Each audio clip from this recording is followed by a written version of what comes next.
na Baba yako aonaye sirini atakujazi. Kwa jina la Baba na la Mwana na la Roho Mtakatifu. Amina. Ndugu zangu wapendwa,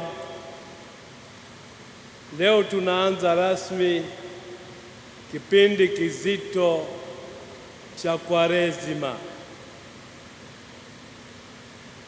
kipindi ambapo kanisa linatualika kufanya toba, kutubu dhambi zetu na kuzama katika sala, matendo ya huruma, matendo ya upendo, matendo ya imani. Wayahudi walipofunga walikuwa na vitendo ambavyo vilibainisha kufunga kwao. Mathalan, walivaa magunia, walijipaka majivu kichwani na mwilini na mambo kama hayo.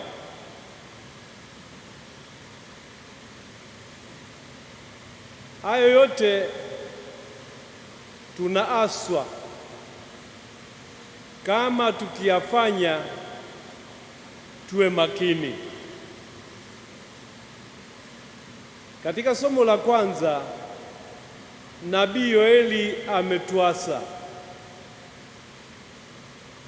tusirarue mavazi yetu, tusijipake majivu, turarue mioyo yetu. Na tendo la kurarua mioyo ni tendo la kujikita kuacha dhambi, tendo la kujikita kuzingatia zaidi neema, tendo la kujikita kumwamini na kumtumikia Mungu kwa uadilifu na haki. Na somo hilo ndilo linalotufungulia safari yetu ya Kwaresima. Katika somo la Injili ambayo ni sehemu ya mafundisho ya Yesu mlimani, tumepewa mafundisho juu ya mwenendo sahihi wakati tunapofunga. Kwa kifupi, tunapofunga tunaambiwa tusipige parapanda, tusitafute kujinadi, tusitafute kustaajabiwa, kusifiwa au kupongezwa na watu. Naambiwa tukitekeleza matendo ya mtu anayefunga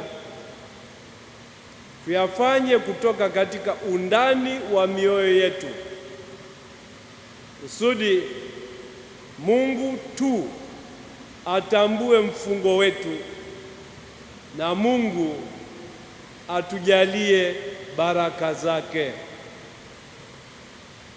Sisi tulioanza au tunaanza mfungo leo, katika mfungo wetu tutajikita sana katika yafuatayo. Kwanza, kuzama zaidi katika sala, tukijua kwamba sala ni mawasiliano, sala ni mazungumzano,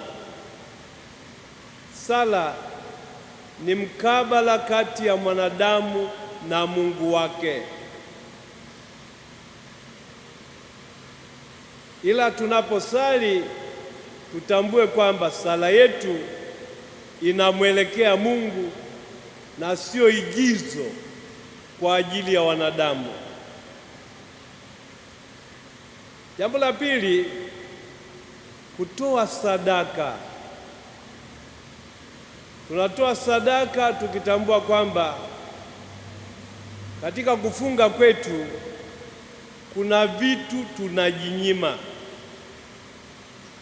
Sasa ujinyimi tu ili ujitese, unajinyima kama sadaka, na sadaka yako imfae mhitaji. Katika maisha yetu kila siku tunakutana na watu wenye shida, maskini wa aina mbalimbali.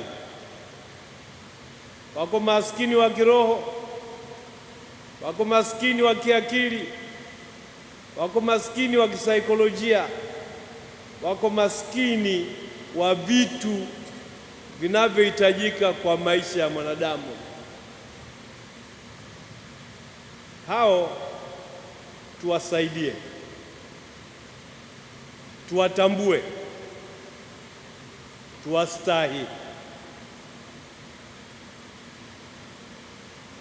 Inawezekana katika kipindi hiki cha Kwaresima ukafunga na ukataka kuwasaidia maskini, wazee, yatima.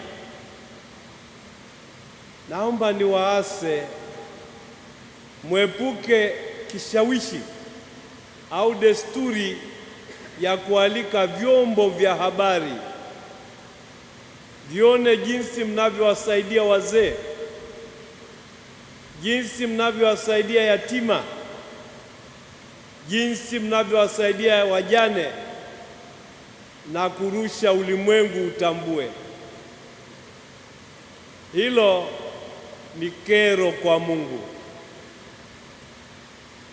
Msaada wako kwa wajane, maskini, wazee, wagonjwa na wafungwa usipigwiwe parapanda,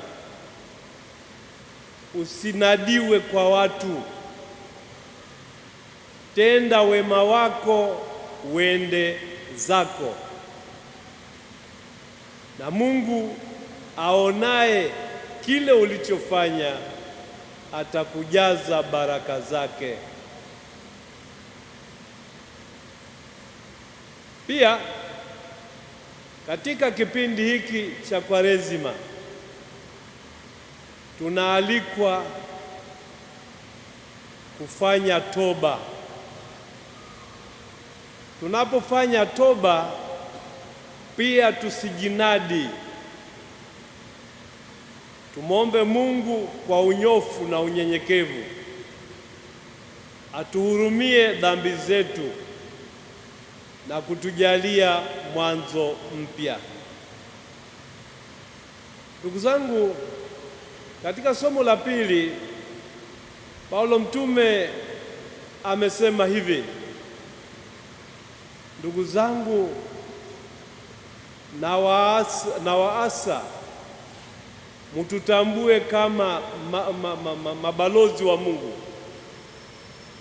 tukiwaalika mumwongokee Mungu.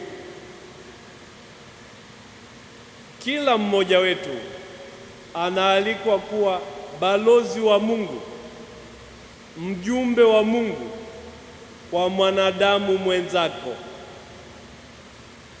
hasa ukitambua kwamba mwanadamu huyu ana changamoto, pengine anasakamwa na hili au lile. Dawa sio kumsengenya, ni kumwombea, kumshauri na kumpa mwelekeo mpya, aanze upya kwa neema ya Mungu. Ndugu zangu, kipindi cha Kwaresima kiwe ni kipindi cha neema, kipindi cha baraka, kipindi cha kumrudia Mungu. Kiwe pia kipindi cha upatanisho kati yetu sisi wenyewe. Na hilo likifanyika, tutafikia adhimisho la Pasaka tukiwa watu tuliopatanishwa kati yetu wenyewe na tuliopatanishwa na Mungu. Amani ya Kristo iwe nanyi. Na iwe rohoni